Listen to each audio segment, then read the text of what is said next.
Bismillahirrahmanirrahim. Assalamualaikum warahmatullahi wabarakatuh.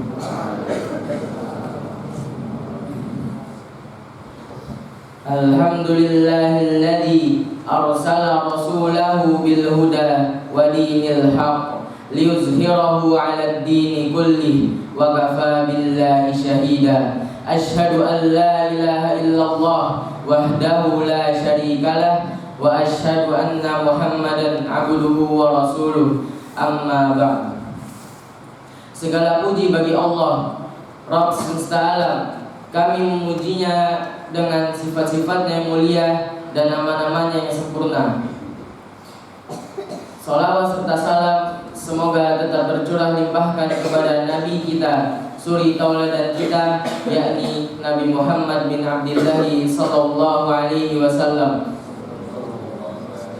yang dengan perjuangan dan pengorbanan beliaulah kita semua dapat merasakan manisnya iman, manisnya ilmu, yang dengan itu seseorang dapat meraih kebahagiaan di dunia dan di akhirat. Ma'asyiral muslimin rahimani wa rahimakumullah. Kita sebagai orang yang beragama Islam, wajib bagi kita untuk dapat membaca dan menghafal Al-Quran.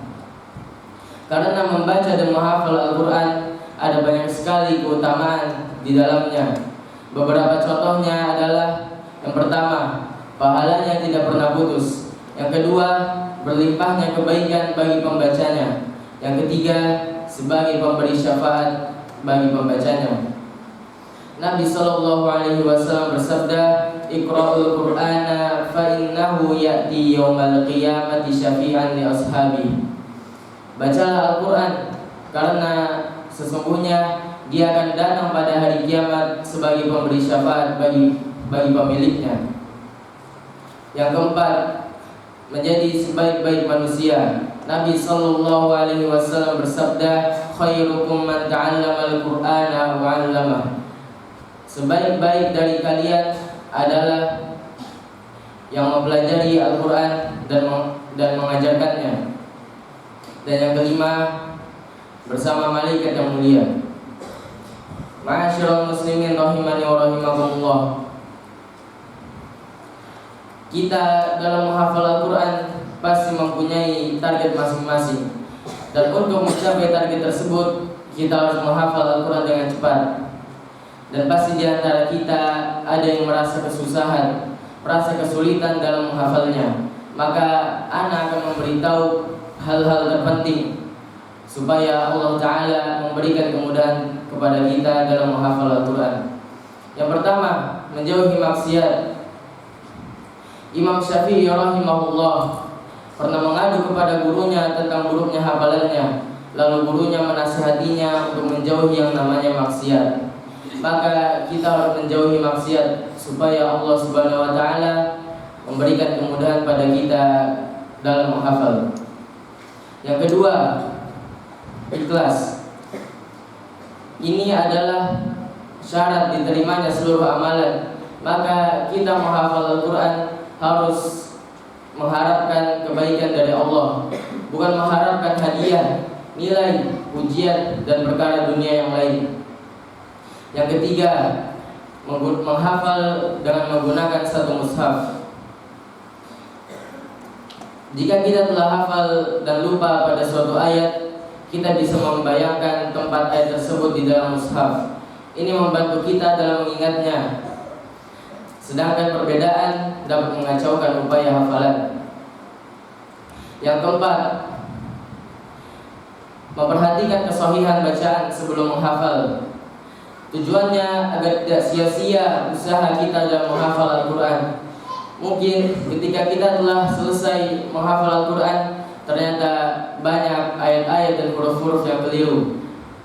Maka hendaklah kita talaki bersama guru atau ustadz supaya dapat memperbaiki bacaan hafalan Al-Quran kita. Yang kelima, menghafal sedikit demi sedikit.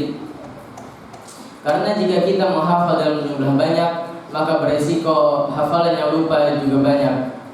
Menyedikitkan hafalan dapat menguatkannya.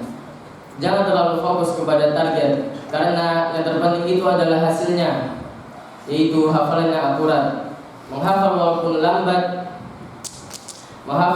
lambat dengan benar dan akurat itu lebih baik dibandingkan menghafal dengan cepat tapi tidak benar. Yang keenam, mengetahui makna kata-kata dalam Al-Quran. Hal ini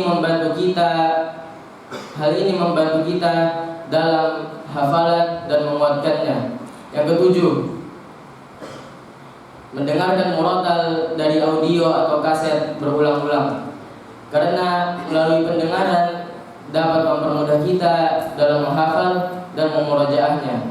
Yang kedelapan, memurojaah hafalan Al-Quran. Barang siapa yang menghafal Al-Quran dan dia tidak mengulang atau memurojaah hafalan tersebut, maka berarti dia telah menghancurkan apa yang telah ia bangun. Nabi SAW bersabda, jagalah Al-Quran karena demi Allah yang jiwaku berada di tangannya, dia lebih mudah lepas dibandingkan unta yang terikat. Yang kesembilan, istighfar. Dengan istighfar Allah membukakan kebaikan dan kemudahan bagi seorang hamba, menguatkan dan membantunya karena dihalangi oleh dosa-dosa yang membuat hamba tidak bisa melakukan ketaatan kepada Allah. Dan yang terakhir atau yang ke-10 adalah berdoa kepada Allah.